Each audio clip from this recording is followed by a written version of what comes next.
Hello and good afternoon, everyone. Hi. So today we have a safety training. Um, woohoo. It's on. Well, it's on preventing falls. So really, kind of safety around the workplace. But this also is safety at home, and it can also work as safety when it comes to just um, people that you might know that might be at more of a risk of falling. And so, how do we prevent that from happening and keep an extra eye out, sort of thing? So, safety point: preventing falls.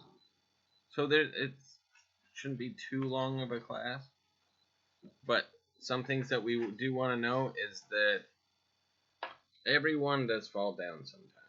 I've fallen down myself, and I've seen other people fall down. Even when I've fallen down myself, what could happen?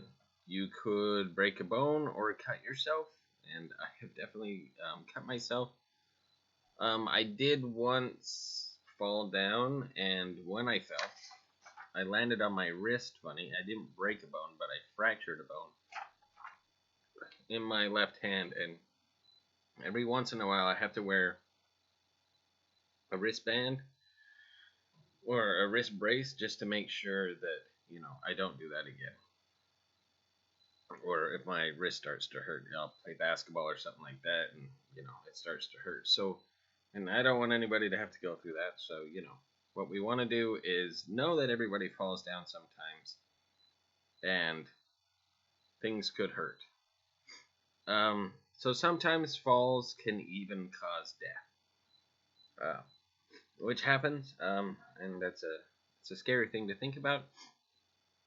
But if you do fall hard enough or off the right thing, it could actually result in death. So we always want to be on the lookout when we're hiking, say you're camping, or say, you're just kind of walking in a precarious place, or say it's a little kid and, they might not be so sturdy on their feet. We want to make sure that we're helping them out and just kind of guide them back to a path that maybe they wandered off or things like that. So it does say that some people are more likely to fall than other people. So you are more likely to fall if, say, you have epilepsy. For those of you that don't know, epilepsy is a condition where you have seizures, and seizures, obviously, I've been in. I was at a place once where somebody did have a seizure, and when I came into the room, they had already fallen to the floor, and they fall. But when I asked staff, and after the ambulance came and took them away, staff said that they just kind of hit their head, slid down the wall, and then fell on their side. And then I was with them until they came out of the seizure, and of course, 911 was called. But that is a condition where, yes, you can't help it. Seizure comes on, you'll just fall, and no control. So that is why we always have medical information for each person that we work with, just to make sure that if that is a condition that they have, then we know that we need to be extra careful. Another one is you're more likely to fall if you have cerebral palsy. A lot of people that do have cerebral palsy, they're usually they usually have a wheelchair a lot of the time. But if they don't, then it is just, it's where you're,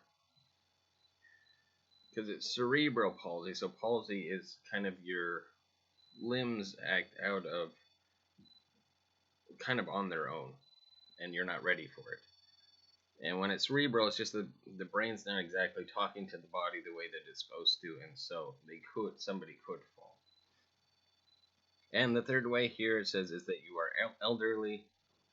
I do know from my own experience that my grandpa, he broke his hip, and after he broke his hip, he he needed a lot more help and care when it came to walking and not falling. Just making sure that there's railing and things like that for him to hold on to.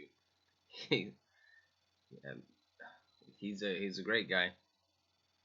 Really didn't like anybody helping him though. So, so he wouldn't have a cane or anything like that, but he would ask your help, like, hey, I'm not so sure about this one. If you could come stand by me, and of course, that's when you do it. But you want to make sure that they don't fall, because you break one hip, you don't want to break the other, and so, or re-break the other one, or the main one that was already broken. So it happens. So what happens if you fall? You should tell someone right away.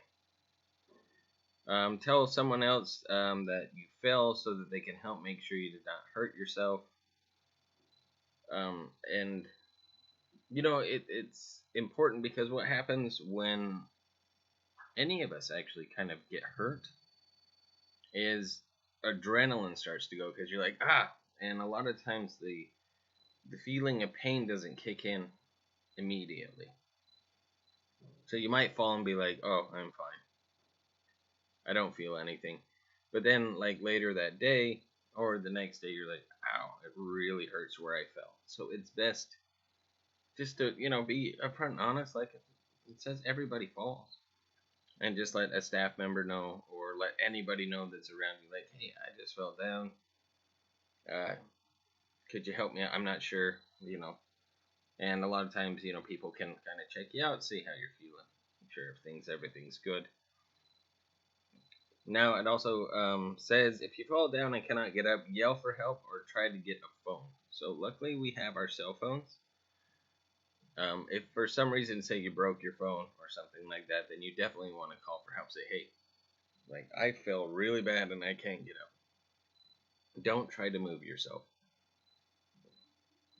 Because what happens when you try to move yourself after an injury, good chances you're just going to make that injury worse. So just stay where you are, and you'll be good. And, well, hopefully good. But definitely call for help. That's the most important thing. There are things you can do to keep yourself safe. So if you use a cane or a walker, learn how to use it properly. Which is important. Is, say you did fall, even, for people who don't use a cane or a walker regularly, sometimes if you do fall and hurt yourself, you might have to use a cane for a while, or a walker. Learn how to use it properly. Don't misuse it, because you could make the injury worse. Next is walk slowly and do not run. Well, that's important for everybody. Just, slippery when wet, tripping over things, anything like that. It's best to walk slowly, or walk safely. That's what we should do. Next is keep your floor clutter-free to avoid tripping. There could be cords, like this shows here, a cord plugged into a wall. When we move around too fast and there's other stuff on the ground that you might not be aware of, it's best that you walk appropriately for the place that you're in. And also keep track of your stuff. I don't know how many people, I've worked with lots of different people, and one thing, I've also worked with kids, and they trip over their backpacks more than anybody I've ever seen. They'll just forget that it's there and, like, back into it and fall back. So just be aware of your surroundings, I think, is kind of the important thing there. More tips to avoid falling. So one is, like I was talking about my grandpa, hold on to the railings when you're walking up or down the stairs. Next is never put anything on the stairs. Stairs are for walking, not for putting stuff down to rest. Also keep your floors dry, and just like when we work at the senior center, we all know what we do. We work there, we mop, we sweep, then we mop the floors. And what do? We wait till the floors are dry before we actually get up and go. And we don't want to be walking on those floors. One, it dirties the floors, but also we don't want anybody to slip and fall because we have to put all the chairs down and things like that. So just make sure that the floors are dry before you walk on them. You never know. A lot of people will be like, I'm fine. that looks dry enough for me, and then, oh no. And you could really hurt yourself. So safety first. And also put night lights around your house to avoid falling at night. Yeah, that's a really good idea. And they have these cool night lights. I actually gave one as a gift to someone that had a baby. That I think we all know who it is. But that way it was one where you just kind of tap it, and then immediately it kind of lights up the room, not too brightly, but so that you can actually, get from one room, and then, you can even tap another one, just to make sure, because when a baby starts crying, people go running. So, or they try to get there quickly to make sure the baby's okay. All right, and even more ways to make your home a safer place. One, put lights in the yard and the driveway. It definitely helps, and also make sure that they're working properly, So if you put them up, make sure you check on them, just to make sure that they're still lighting up, because no matter what, every light bulb dies eventually. Secondly, put carpet or a rubber runner on the stairs. It just helps with traction and grip for your shoes as you get going. Put non-skid mats under rugs. That's a huge one. What happens is you don't even know, but dust can get under there, and man, it makes things slippery. It really does. So it's just a good idea. They have these. It'll say exactly what it is. It's a non-skid mat. You put it under there, you step on it, and it's not gonna slide anyway. It's just gonna stay right in place. And buy a rubber mat, a shower bench, or bars for your shower. Showers, so either clean it quite well, but also a lot of times, like when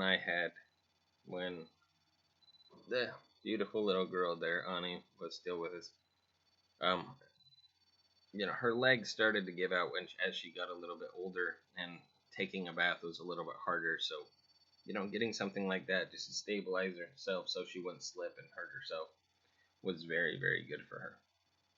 And sometimes a bar just to hold on to is good. So if you do just you can grab onto something and be all right.